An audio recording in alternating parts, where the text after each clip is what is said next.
Good morning.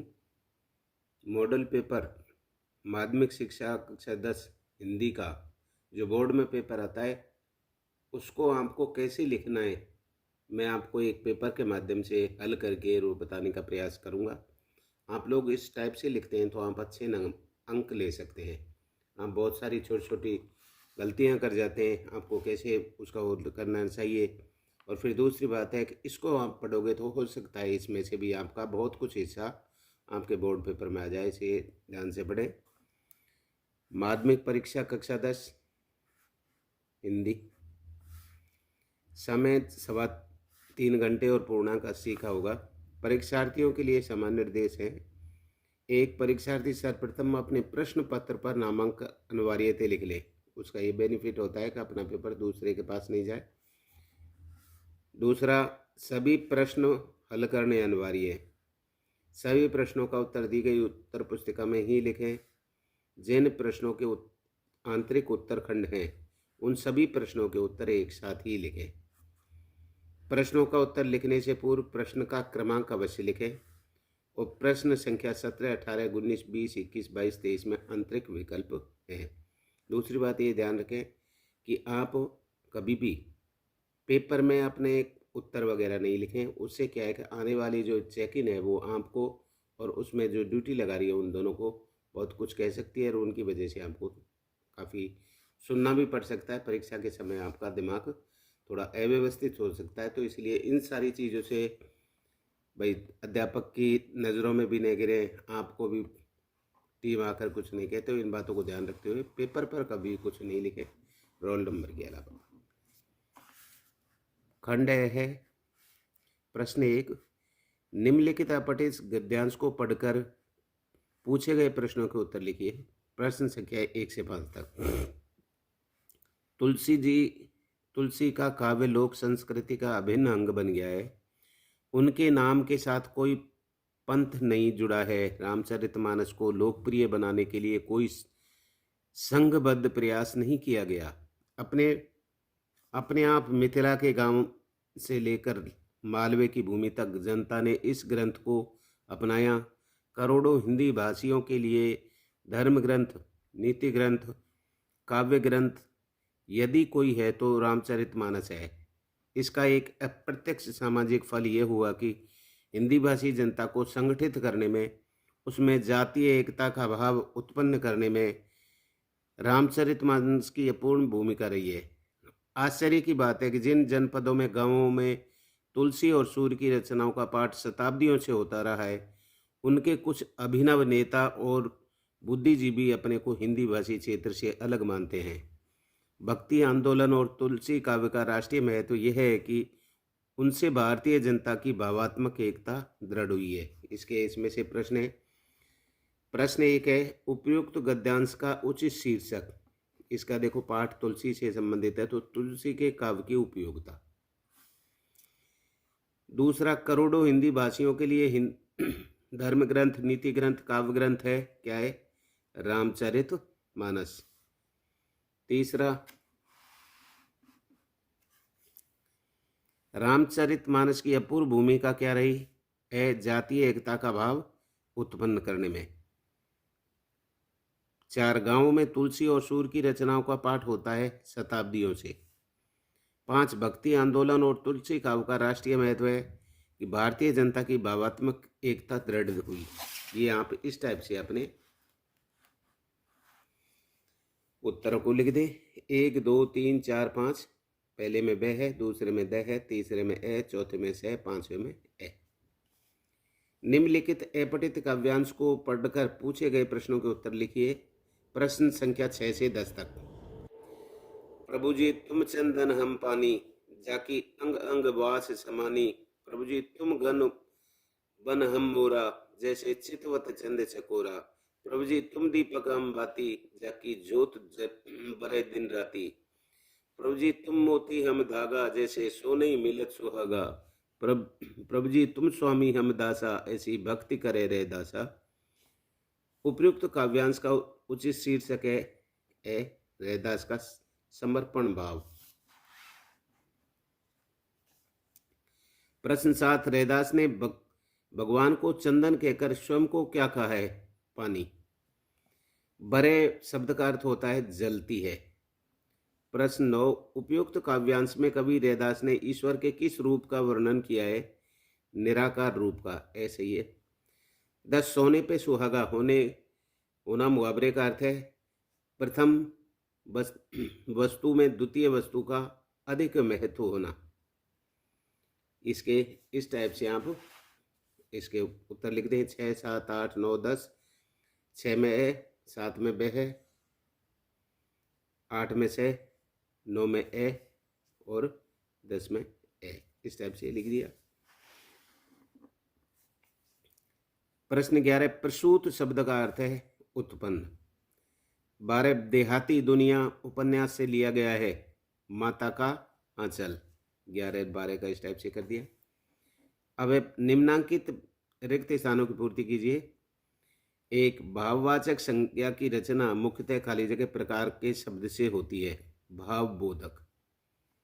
प्रश्न 2, जो सर्वनाम शब्द वाक्य परस्पर संबंध को बोध कराते हैं उन्हें संबंधवाचक सर्वनाम कहते हैं।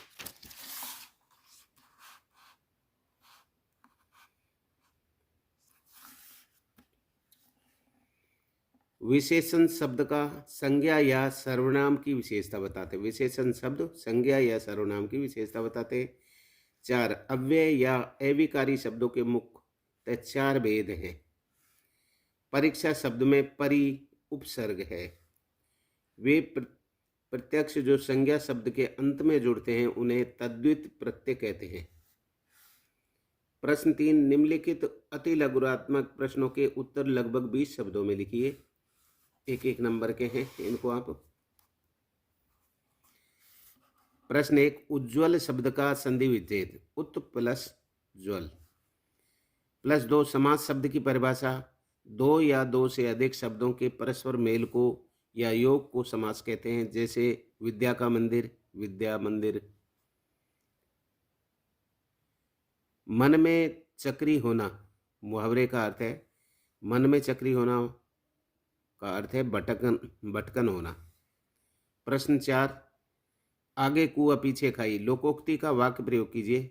वाक्य प्रयोग, राकेश अपनी बहन की शादी में दहेज नहीं देता है तो रिश्ता टूटता है, और देता है तो कर्ज में डूबता है। उसके लिए तो आगे कुआ पीछे खाई वाली बात हो गई। नेताजी का चश्मा पाठ किसके योगदान को दर्शाता है? उत्तर, नेताजी का चश्मा पाठ देशभक्त कैप्टन के योगदान को दर्शाता है। प्रश्न 6, लेखक यशपाल ने लखनवी नवाब के अंदाज की तुलना किस प्रकार नई कहानी से की है? उत्तर, लेखक के नवाब को सिर्फ सुगंध व स्वाद से मुंह में भर आए पानी से पेट भरने तथा डकार लेने की प्रक्रिया की तुलना नई कहानी से की है। प्रश्न 7, छाया मत छूना का भावार्थ क्या है? यही का छाया यानी यादें। बीते मधुर क्षणों की यादें वर्तमान में दुख देती हैं, हमें उन यादों को छूना नहीं चाहिए। 8, कन्यादान कविता का वर्ण विषय क्या है? उत्तर, कन्यादान कविता से में मेरी बेटी के विवाह का वर्णन है, जिसमें माँ बेटी विदा करते हुए सीख देती है। प्रश्न 9, संगतकार कौन होता है? मुख्य गायक।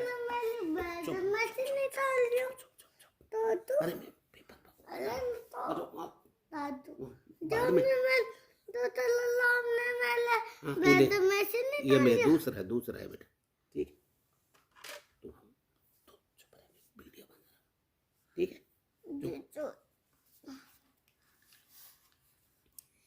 संगतकार कौन होता है? मुख्य गायक के साथ ताल एवं स्वर देने वाला संगीत संगतकार होता है।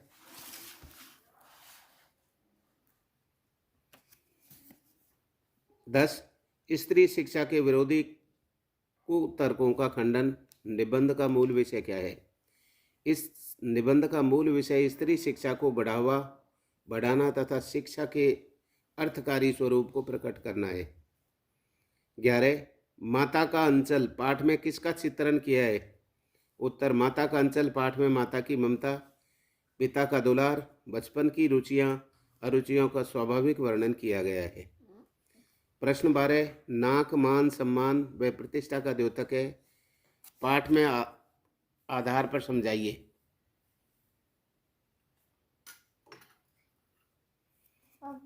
उत्तर, नाक मनुष्य की प्रतिष्ठा एवं मान सम्मान की प्रतीक है, जिसके न होने पर मनुष्य का सौंदर्य व प्रतीक नष्ट हो जाता है। खंड ब। प्रश्न 4 से 16 तक के प्रत्येक प्रश्न के लिए अधिकतम उत्तर सीमा 45 शब्द है। प्रश्न 4, जॉर्ज पंचम की नाक पाठ सत्ता से जुड़े लोगों की किन मानसिकता को दर्शाता है? उत्तर, जॉर्ज पंचम की नाक पाठ सत्ता से जुड़े लोगों की गुलाम मानसिकता को ही दर्शाता है। इसमें पता चलता है कि वे आज़ाद होकर भी अंग्रेजों के गुलाम हैं। उन्हें अपने अतिथि की नाक बहुत मूल्यवान प्रतीत होती है, जिसने देश को गुलाम बनाया। प्रश्न 5, प्रकृति ने जल संचय की व्यवस्था किस प्रकार की है? उत्तर, यहाँ के हिम शिखर जल स्तंभ के समान है। सदियों में यहाँ प्रकृति बर्फबारी करके हिम शिखरों के रूप में जल संग्रह कर देती है और गर्मियों में यही बर्फ की शिलाएं पिघल कर जल धारा का रूप ले लेती है। यह जल संचय की अद्भुत व्यवस्था है। प्रश्न 6, गोरे सिपाहियों ने टुन्नू को अस्पताल ले जाने की बात क्यों कही थी? उत्तर, टुन्नू आंदोलनकारी था। पुलिस के जमादार अली समीर द्वारा अपनी पसलियों पर बूट की ठोकरें मारे जाने से उसके मुंह से खून आने लगा था। परिणाम स्वरूप उसकी वहीं पर मृत्यु हो गई।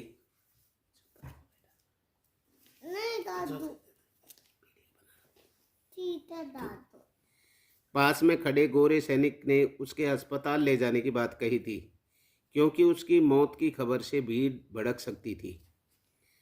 प्रश्न 7, क्रिया की परिभाषा लिखिए। जिस शब्द से किसी काम का होना या करना पाया जाता है उसे क्रिया कहते हैं। जैसे लड़का पढ़ता है, राम सोता है, बच्चा खेल रहा है। इन वाक्यों में ये पढ़ता है, सोता है, खेल रहा है क्रिया के बोधक है और इनसे कार्य का होने का बोध हो रहा है।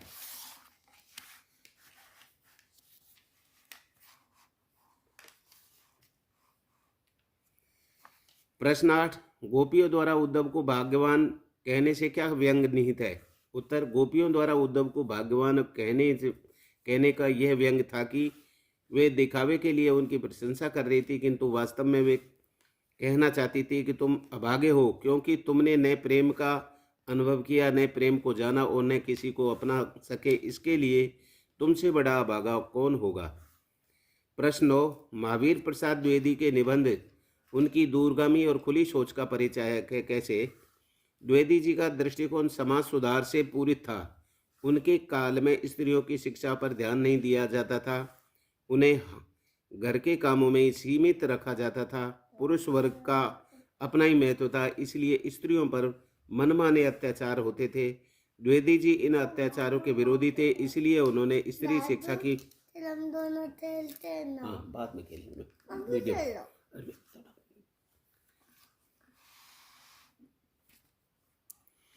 प्रश्न 10, कवि जयशंकर प्रसाद आत्मकथा लिखने से क्या बचना चाहते थे? उत्तर, आत्मकथा लिखने से कवि को अपनी कमियों व दुर्बलताओं का उल्लेख करना पड़ेगा।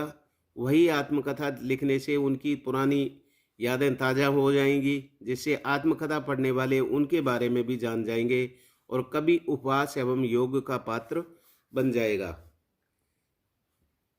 प्रश्न 11, कविता का शीर्षक उत्साह क्यों रखा गया है?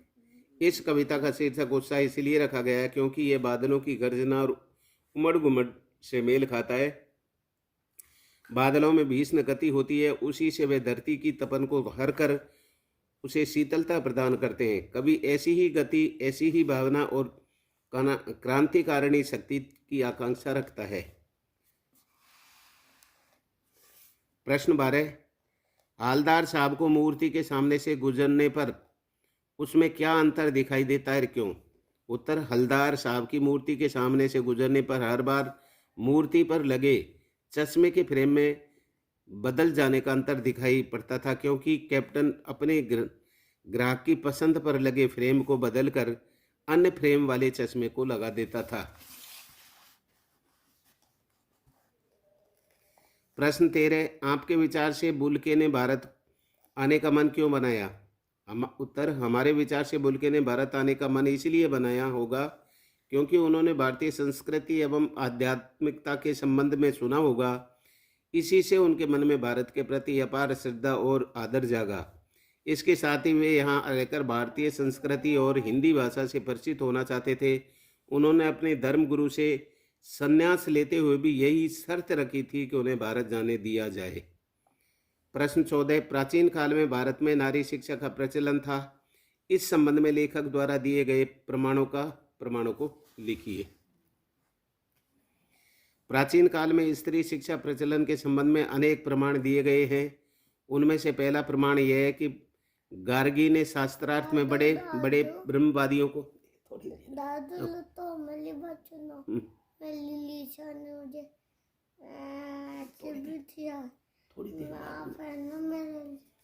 देर बाद सुन लो, ठीक है बेटा। बड़े ब्रह्मवादियों को और मंडन मिश्र की पत्नी ने शंकराचार्य को हरा दिया था। दूसरा प्रमाण है रुक्मणी द्वारा श्री कृष्ण को लिखा गया। प्रश्न 15, सूर्यकांत त्रिपाठी निराला का जीवन परिचय एवं कृतित्व संक्षेप में लिखिए। उत्तर, निराला जी का जन्म बंगाल के मेदिनीपुर में सन 1899 हुआ। उनकी औपचारिक शिक्षा महिबादल में 9वीं कक्षा तक हुई। अनामिका, परिमल और इनके काव्य संग्रह हैं। इन्होंने उपन्यास, कहानी, निबंध तथा आलोचना भी लिखे हैं। इनका देहांत सन 1961 में हो गया था। प्रश्न 16, मन्नू भंडारी का जीवन परिचय व कृतित्व संक्षेप में लिखिए। मन्नू भंडारी का जन्म सन 1931 में भानुपुरा मध्य प्रदेश में हुआ। उनकी शिक्षा दीक्षा राजस्थान के अजमेर में हुई। हिंदी कथा साहित्य के प्रमुख लेखिका की रचनाओं में स्त्री मन से जुड़ी अनुभूतियों को देखा जा सकता है। इन्होंने अनेक कहानियाँ, उपन्यास, आत्मकथा लिखा है। इन्हें अनेक पुरस्कार भी प्राप्त हुए हैं। इनकी मृत्यु 15 नवंबर 2021 में हुई है। खंड 6। प्रश्न 17, निम्नलिखित पठित गद्यांश की सह प्रसंग व्याख्या कीजिए। आषाढ़ की रिमझिम है, समूचा गांव खेतों में उतर पड़ा है। कहीं हल चल रहे हैं, कहीं रोपनी हो रही है। धान के पानी भरे खेतों में बच्चे उछल रहे हैं। औरतें कले वाले कर मेड़ पर बैठी हैं।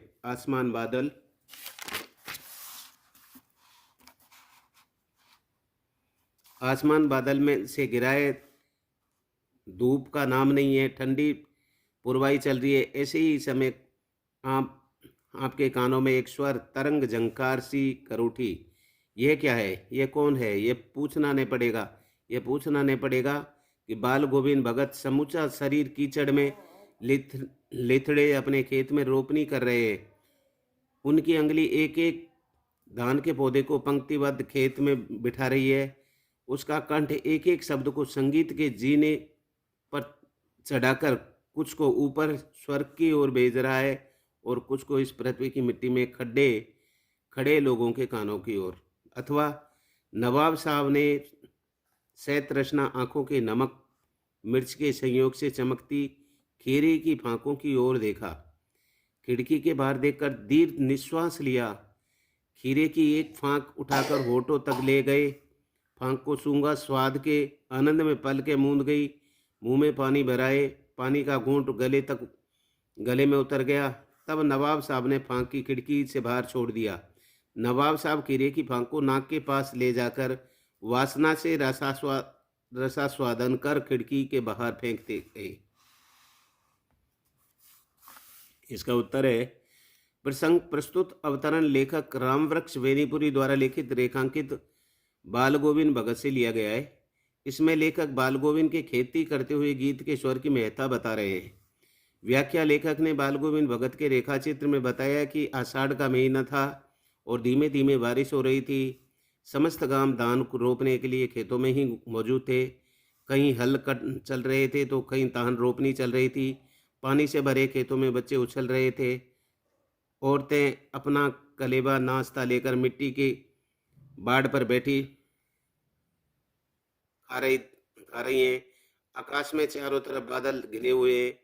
धूप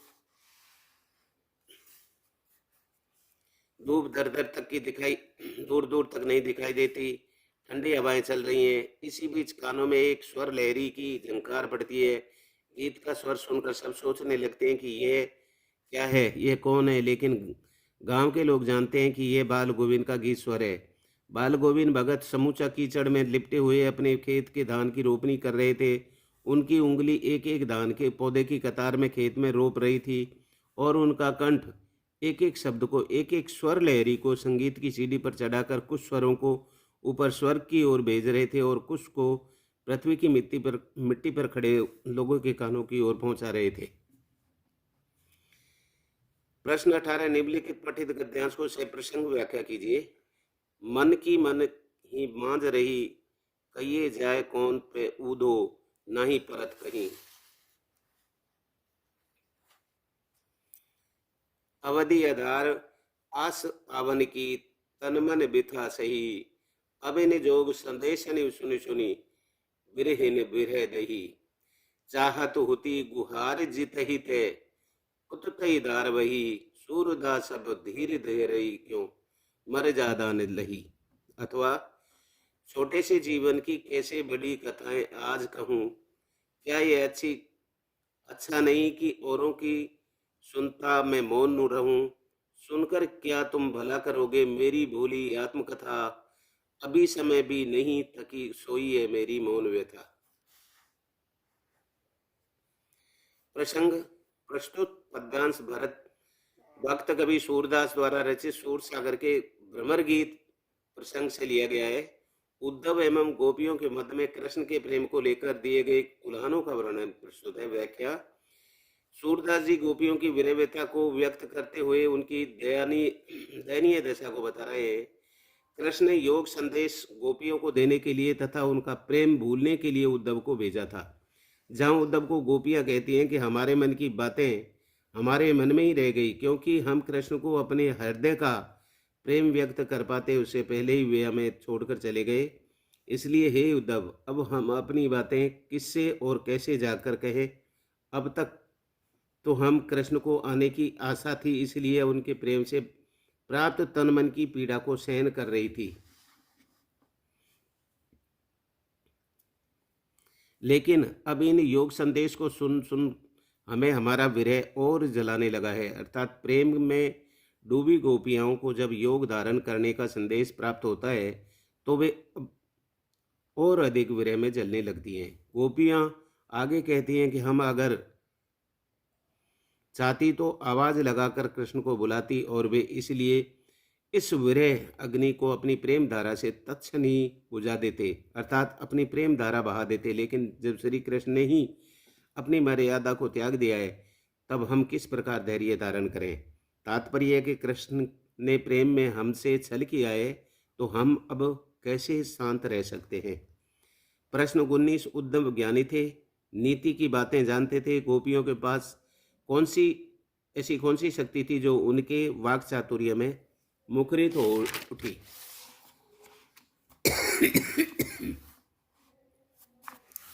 यह दंतुरित मुस्कान कवि को केंद्रीय भाव स्पष्ट कीजिए। उत्तर, उद्धव ज्ञानी थे और नीतिज्ञ थे, इसी कारण वे नीति और ज्ञान की बातें करके गोपियों के मन में कृष्ण से हटाकर निर्गुण ब्रह्म की विरक्ति की ओर ले जाना चाहते थे। लेकिन वे गोपियां के वाक चातुर्य के सामने खड़ी नहीं रह सके और हार गए, क्योंकि गोपियों के पास निश्चल एकनिष्ठ और कृष्ण प्रेम की शक्ति थी जो उनके वाक चातुर्य में मुखरित हो उठी।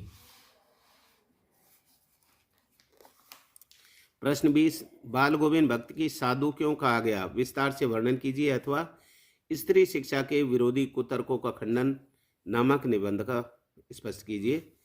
तो इसमें खेती बाड़ी से जुड़े गृहस्थ बाल गोविंद भक्त साधु जैसा जीवन व्यतीत करते थे। सदा सरल जीवन जीने वाले भक्त जी साहब की सेवा में अपना जीवन समर्पित कर चुके थे। वे अपने खेतों में पैदा हुई वस्तु को कबीर साहब के मठ में ले जाकर चढ़ाते, फिर प्रसाद रूप में जो मिलता वह लेकर आते। वे साधुओं की तरह ईश्वर और गुरु प्रशंसा के गीत गाते थे। वे दूसरे की चीज़ों को हाथ तक नहीं लगाते थे, यहाँ तक कि राग द्वेष से ऊपर उठकर वे साधु ही थे। खंड द निम्नलिखित विषयों में से किसी एक पर निबंध 300 शब्दों में लिखें। निबंध मेक इन इंडिया पर आपको किस तरह निबंध लिखना है वो आप देखें। मेक इन इंडिया,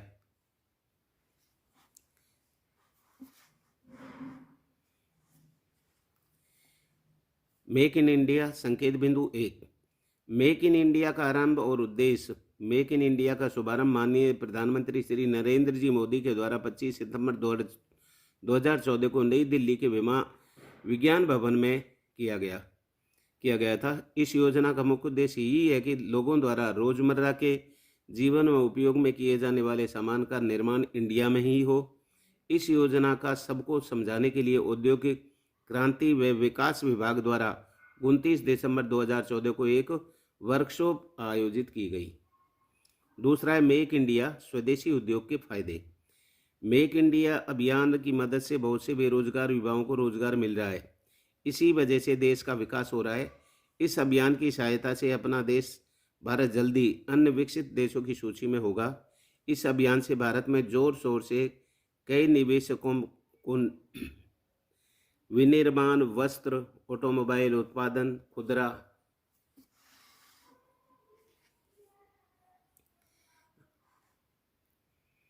खुदरा रसायन, आईटी, बंदरगाह, पर्यटन, रेलवे क्षेत्र में निवेश किया है, जो भारत के लिए बहुत अच्छी बात है।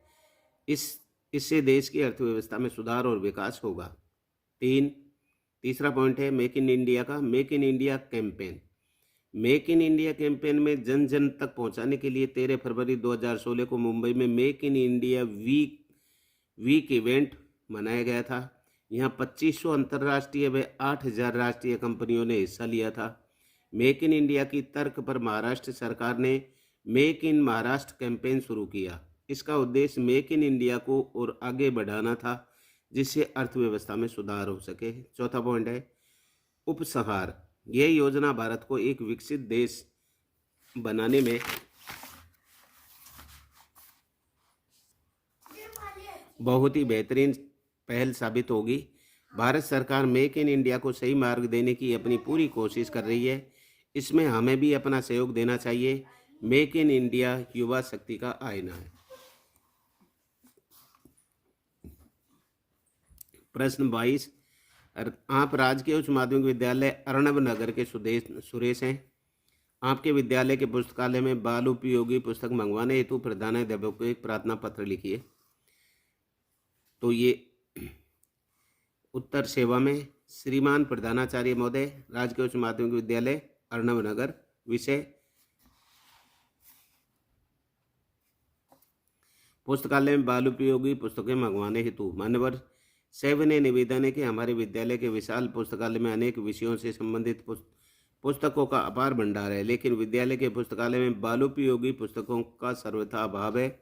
इस संबंध में निवेदन है कि पुस्तकालय में बालोपयोगी पुस्तकें मंगवाने की कृपा करें, जिनको पढ़कर शिक्षार्थी अपना मनोरंजन करने के साथ ही अपने ज्ञान में वृद्धि कर उसमें जीवनों उपयोगी शिक्षा भी प्राप्त कर सकें। अतः प्रार्थना है कि पुस्तकालय में बालोपयोगी पुस्तकें अति शीघ्र मंगवाकर अनुग्रहित करें। सभी छात्र आपके आभारी रहेंगे। दिनांक 21/1/2024।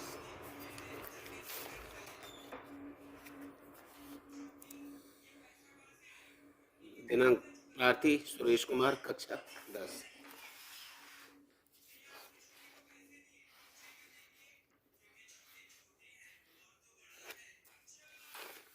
प्रश्न 23। नव सृजन संस्था द्वारा बनाई गई मूर्तियों की बिक्री हेतु एक विज्ञापन, या आपके विद्यालय में ग्रीष्म अवकाश में निःशुल्क कंप्यूटर शिक्षण की व्यवस्था की गई है, इस विषय में प्रधानाचार्य को एक विज्ञापन तैयार करें। इसके लिए विज्ञापन हमने तैयार किया है। ऐसे आप देखो वो कहते हैं ना, first impression is the last impression. आप अच्छी तरह से सुंदर लिखेंगे तो उसका इम्प्रेशन परीक्षा एग्जामिनर पर होता है। ये इस टाइप से हमने बना लिया। 10th प्लस 12th के छात्रों के लिए एक सुनहरा मौका, समाज कल्याण विभाग की ओर से निःशुल्क कंप्यूटर प्रशिक्षण। आज की ज़रूरत आपकी, आप भी सीखिए। ग्रीष्म अवकाश में एक माह तक नियमित कक्षाओं में सुयोग्य प्रशिक्षकों द्वारा कंप्यूटर के शिक्षण की समुचित व्यवस्था। इच्छुक छात्र अविलंब संपर्क करें। स्मार्ट क्लासेज, प्रधानाचार्य के विद्यालय। Thank you. इसको पढ़ें, लाइक करें, शेयर करें, सब्सक्राइब करें। और सब्सक्राइब करेंगे तो आगे मैं जैसे जैसे जो कुछ बनाऊंगा आपको वीडियोस का प्राप्त होता रहेगा। Thank you.